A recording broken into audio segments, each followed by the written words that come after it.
তাল, এটা তাল, তালের খোসা। আর আমার ট্যাঙ্গো যে বসে আছে, এই যে ট্যাঙ্গো, তুমি তাল খাওয়ার জন্য এখানে বসে আছো? ট্যাঙ্গো ভাবছে কি জিনিস জানো তো, দেখো জানো তো, দিটানটা দেখো, মুখে কি ট্যাঙ্গো,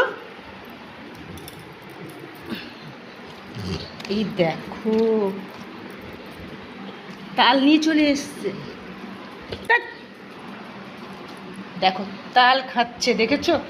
এটা তুই তালটা মুখে, তালের আটি নিয়ে চলে এসছে রে, তালের আটি নিয়ে চলে এসছে।